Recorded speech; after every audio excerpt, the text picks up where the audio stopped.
OK, let's turn our attention to Newcastle, and their 55-year wait for silverware goes on. It's now 9 games in a row they've lost at Wembley, a run stretching back to 1974, which is the longest of any club.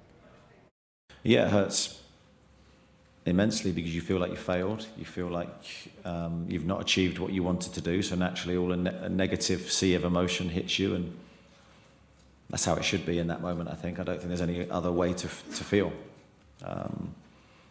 But as always, as I said earlier, with defeat, sometimes you can take positives from it. That's what I look to do. I'm a very optimistic person in difficult moments, and that's what I'll have to be in the next few days. Feels like you've failed. Sue, can they take any comfort from the achievement of reaching a final when few expected it?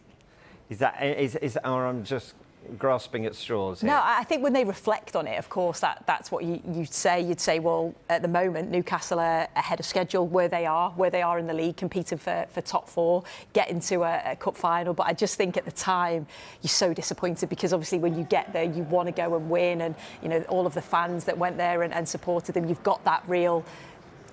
I suppose you have the positivity, don't you? We can really go out, we can really get a result. So, of course, they're going to be disappointed. But I think when they reflect, and they reflect, actually, they played OK. And it's just probably similar to recent games when I've watched Newcastle. It's that final third, isn't it? It's that clinical edge in front of goal. They create opportunities, but don't quite finish them off. And I think they'll be disappointed that they conceded from a set piece, something that they, you know, I know that they pride themselves on and have been really strong defensively.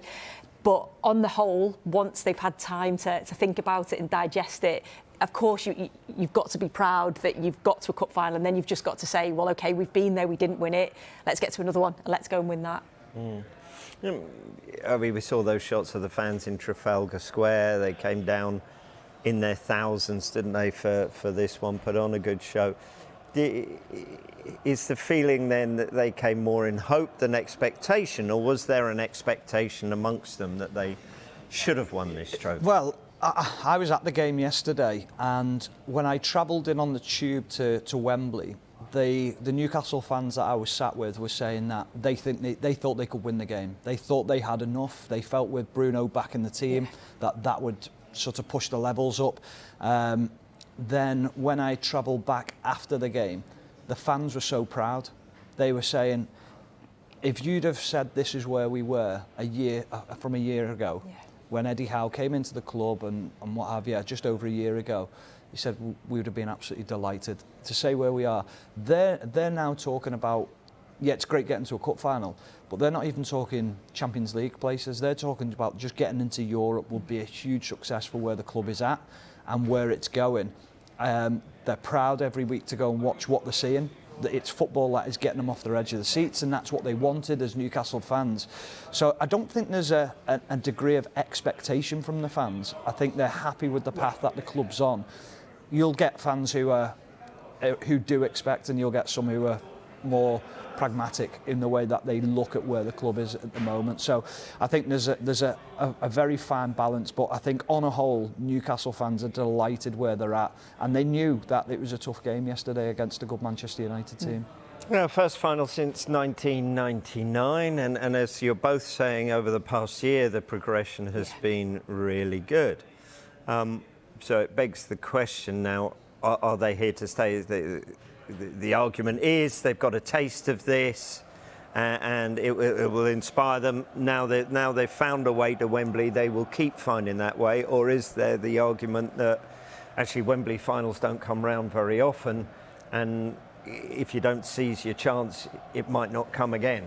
Well, they don't, and it's always difficult, isn't it, to get to a final and go and win it. I think, you know, we all know that, but I just feel with this Newcastle side, they're only going one way, and that is going upwards and progressing and developing as a team. And we praised Ten Hag for his management and what he's done. We've also praised Eddie Howe a lot on the show because of, again, what he's done, the progression, the players, how they've developed as a team. And yeah, they've gone through a bit of a sticky patch at the moment in terms of results, but you can see the performances, you can see what they want to do, and I think what you mentioned about the connection between the fans and the team, you can see that, you know, they They went to London in their thousands and thousands to support their team. You know, I'm sure they had a great day out apart from the result.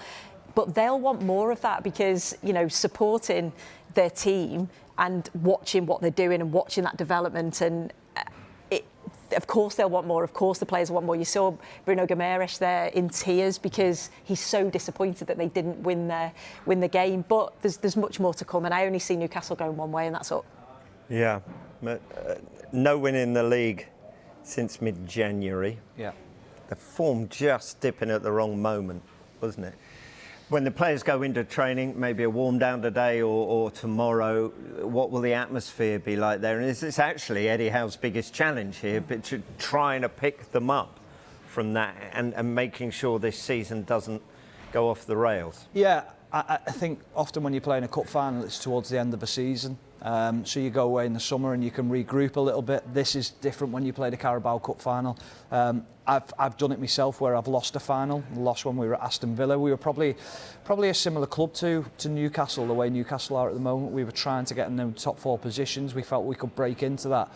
And losing the game derailed us a little bit. There was a lack of belief, and we felt a little bit deflated, felt sorry for ourselves in a way. So it won't be just Eddie Howe's job, it'll be senior players within the squad to rally around the players, to pick them up. The form hasn't been great of late, but I think that's more from a fact of teams fear them now, and they're more respectful. They sit deeper, they're making it hard for them to play through. Yeah. So that's a positive sign. You've got to take the positives out of it and think that's a respect. They need help. They'll need players in the summer as well, and I'm sure that'll happen. They'll do it within the restraints of the fair play and things like that. But yeah, I think they're still on a good path.